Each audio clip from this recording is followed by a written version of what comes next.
ಪರಮ ಪೂಜ್ಯ ಸಿದ್ದೇಶ್ವರ ಸ್ವಾಮಿಗಳಿಗೆ ಮನದಲ್ಲಿ ಸ್ಮರಿಸುತ್ತಾ ಗುರುಬ್ರಹ್ಮ ಗುರು ವಿಷ್ಣು ಗುರು ಸಾಕ್ಷಾತ್ ಪರಬ್ರಹ್ಮ ತಸ್ಮೈ ಶ್ರೀ ಗುರುವೇ ನಮಃ ಎಂಬ ಮಾತಿಗೆ ಒಂದು ತದ್ರೂಪಿಯಾಗಿರ್ತಕ್ಕಂಥ ಮಹಾನ್ ಸಂತ, ನಡೆದಾಡುವ ದೇವರು ಎಂದೇ ಪ್ರಖ್ಯಾತಿಯನ್ನು ಪಡೆದಿರತಕ್ಕಂಥ ಸಿದ್ದೇಶ್ವರ ಅಪ್ಪಾಜಿಯವರು ಇಂದು ನಮ್ಮನ್ನಾಗಿ ಅಗಲಿ ದೈವಾಧೀನರಾಗಿ ಶಿವೈಕ್ಯರಾಗಿ 2 ವರ್ಷಗಳಿಗೆ ಕಳೆಯಿತು.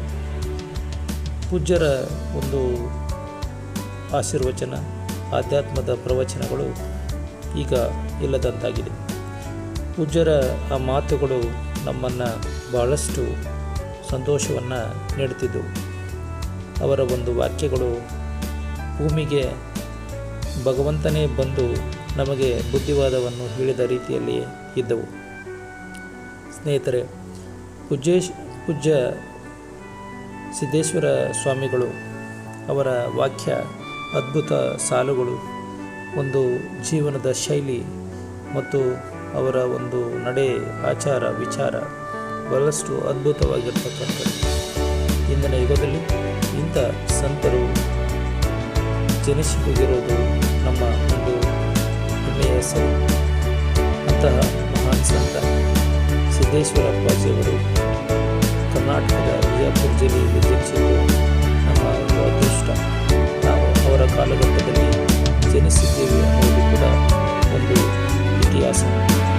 ಹಾಗೆ ಅವರ ಒಂದು ಅದ್ಭುತ ಪ್ರವಚನದ ಶೈಲಿ, ಒಂದು ಅದ್ಭುತ ಒಂದು ಜ್ಞಾನ, ಒಂದು ಶಕ್ತಿ, ಒಂದು ಅಪ್ರತಿಮವಾಗಿರ್ತಕ್ಕಂಥ ಚೇತನ ಸಿದ್ದೇಶ್ವರ ಸ್ವಾಮಿಗಳು. ಬಹುಶಃ ಇವತ್ತಿನ ಕಾಲದಲ್ಲಿ ಇಂತಹ ಒಂದು ಸಂತರು, ಇಂತಹ ಒಂದು ಆಧ್ಯಾತ್ಮದ ಗುರು, ಅದ್ಭುತ ಒಬ್ಬ ಸಾಮಾನ್ಯ ವ್ಯಕ್ತಿ ಇಲ್ಲಿ ಮತ್ತೆ ಹುಟ್ಟಿ ಬರುವುದು ಕಷ್ಟ ಸಾಧ್ಯ.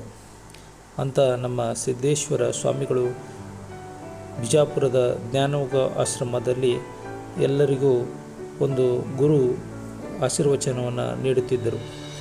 ಅವರ ಒಂದು ಪ್ರವಚನದ ಶೈಲಿ ವಿಭಿನ್ನವಾಗಿತ್ತು. ಹಾಗಾಗಿ ಸಿದ್ದೇಶ್ವರ ಸ್ವಾಮಿಗಳಲ್ಲಿ ಸಾಕಷ್ಟು ಜನ ಅವರ ಪ್ರವಚನದಲ್ಲಿ ತಲ್ಲೀನರಾಗಿರುತ್ತಿದ್ದರು.